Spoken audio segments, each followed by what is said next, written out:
All right, time for part two. You guys ready? So, part two, the notary stamp. Now, what's important? What this thing is like, I don't know, the, what do you call that? The philosopher's stone, if you will, I guess. So, to them, this thing was necessary because now you can have one or two surviving family members, which massively broadens the amount of people they can go after now. And because all you're really doing is you're just creating fake notaries and stuff like that, stamping them, putting them in the system, so that if a family member did come looking, there's nothing. There's nothing. You've been notaried out of it. There isn't anything you can do. Uh, Go home, kind of deal, right? So that's what they were doing, and that's why killing Edna Fayander was so important, because and making sure that they had, I's dotted, T's crossed, because you got there were people in the state controller's office too, and they just arrested one a couple years ago.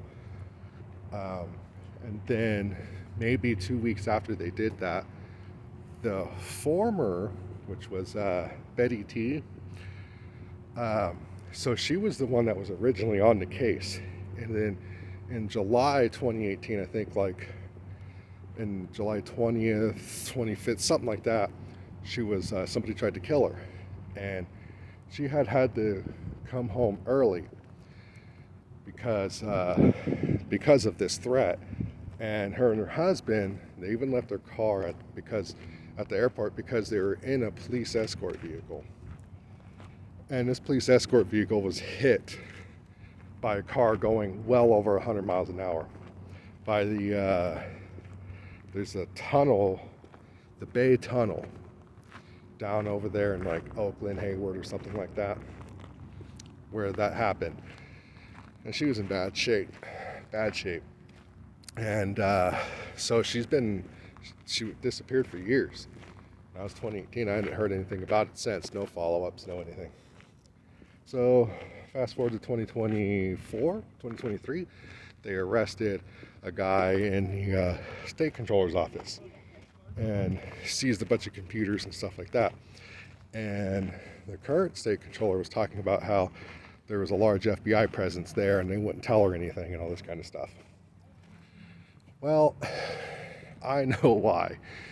And what it was because they had gotten themselves a whole bunch of victims at this point. And what they did, when we turned them in, and then of course there's the assassination attempt on Betty T, the former state controller. She did announce 2 weeks after they arrested that guy in the state controller's office in 2022, I think, April.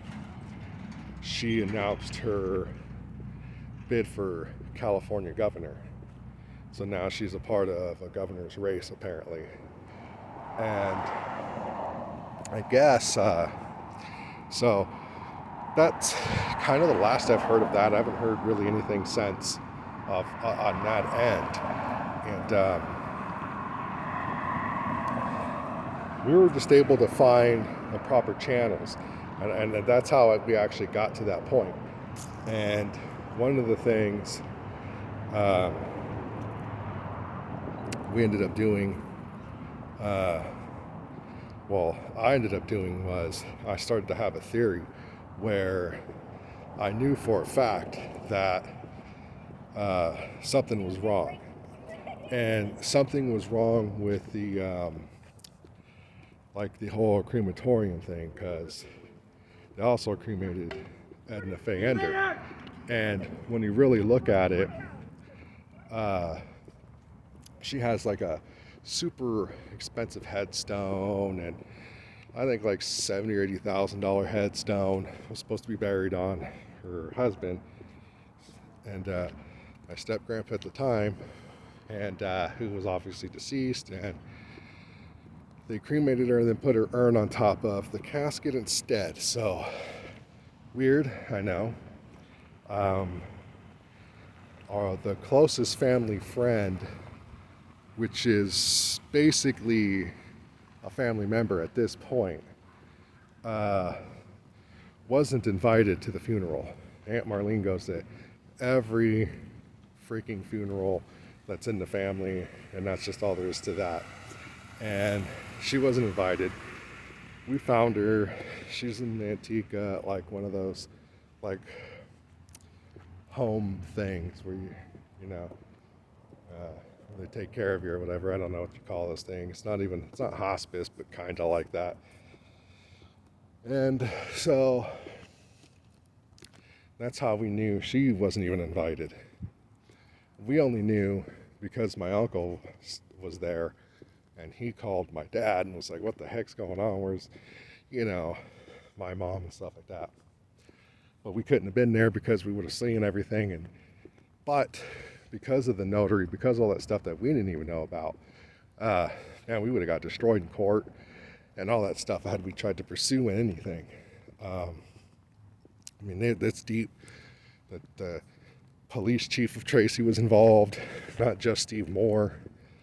Hell, even the fire chief at the time was fired. The mayor don't even know what's going on. But I know it all. We're the ones that got him in trouble. But I'm also the ones that found a bunch of stuff. All I know is the FBI went an investigation, and all this money that the judge actually awarded to us, we don't have any clue on what happened to anything. The FBI just vanished, and that was it. That's why I did my own investigations, and I found that the crematorium plaques and the fact that there's all these dead people everywhere. Cremated, no family members of any kind, but that was before the stamp. That's why the stamp's so important, because now you can go after anybody. It doesn't matter, because you're just going to notary them out anyways, and there's nothing they can do. They go to court, it's game over. As far as the notary shows, the notary is going to show that they wanted to be cremated and all this kind of stuff, right? Because Fry's Memorial is also involved in this as well. I probably should have mentioned that sooner. But again, there's so much, and it's happened a few years ago, almost 10 years ago. It's hard to remember. And and Fry's Memorial is the one that's carrying out the cremations for these people. And they're the ones who is having no problems switching things over, from burial to cremation and stuff like that. So it all looks legit. But so that's why this guy got shit canned. That's why the chief of police got canned. It's because these guys were doing that. They were going around killing people who didn't have family members, did. But then they went after somebody who did. And that's a huge risk. Because my mom's alive, I'm alive, and stuff like that. So, huge risk. However, but because I think the temptation of that notary stamp, and I think too, arrogance, they were overconfident, cocky kind of deal. So what you get is you get these people that make a mistake, and that's what they did. Kim Archer, she's a useless piece of crap anyway. So you know what I mean? She's going wild with it and doing all that kind of stuff. My mom just originally wanted her half of life insurance and stuff like that, which that company illegally sent my mom's life insurance card to her sister, so her sister could go to Hawaii and spend all the money, which is what she did. And then one of her kids went back with the card to Hawaii and spent the rest of it. They wanted to make sure it was all gone. So this guy is, this is what happened. This is what went down in the San Joaquin. This is what happened to Betty T, something like that. Might be Betty Yee, Y-E-E, I think.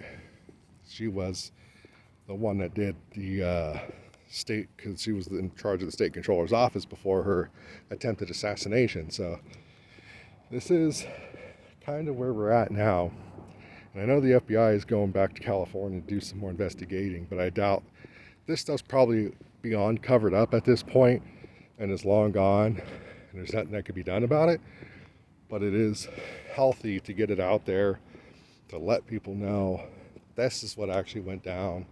This is what this dude is involved with. Fry's Memorial is also in on it. They were carrying out the cremations, helping cover everything up. Who knows how deep it goes? Obviously pretty deep if there was an assassination attempt on a state controller, which they obviously knew about because she was in a police escort vehicle and had to come from vacation 2 weeks early. So that's pretty much the gist of it, really. Trying to get it all out there as fast as I can and get this information out so that people know what's going on. And it's very important that we do this. We got to bring these people to justice. The evidence is overwhelming.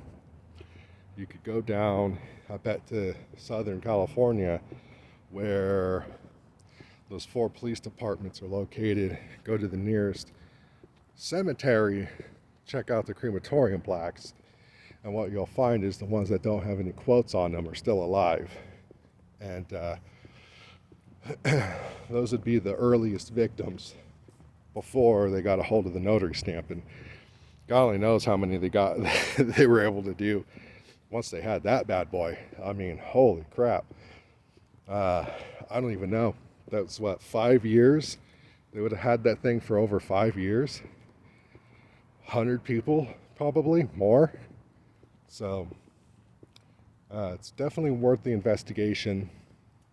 I had to do my own because the FBI abandoned us, but I had to do my own, and that's what I found. It's dead people who were still alive and buying tons of property, tons. I don't know how many different properties. Some of these victims I found, like the early ones from like 1985, 86, 87, or the 3 years that I found in the plaques. I mean, they had 40, 50 different houses apiece. Then you got the ones they were doing in the River Club. And the weird thing about the River Club was that all the names out there that were involved, they all have the same addresses. You know what I mean? Okay, let's see if I can get to any of it. And then you have this here. Now there's another one, Georgina Muir, M-U-I-R. I don't know where that picked. I think it just didn't turn out right. I should take another one. But anyways, they all share these addresses. And Gary was married to my mom's youngest sister, Kim. And he's like used to be a cop or something like that. So it's fascinating to see that he's in on it as well. And all the different addresses. So I don't know if he knows, or they just got him involved some other way, told him it was something else or something. I don't know. But these here are the victims. One of the victims, Regina Muir, is another one, and she goes back to like 1991. So they got her in 91, and she'd been buying houses all over the River Club ever since. And they all have these same addresses. They all share those. Same dates too. So not just the addresses, but the dates are the same.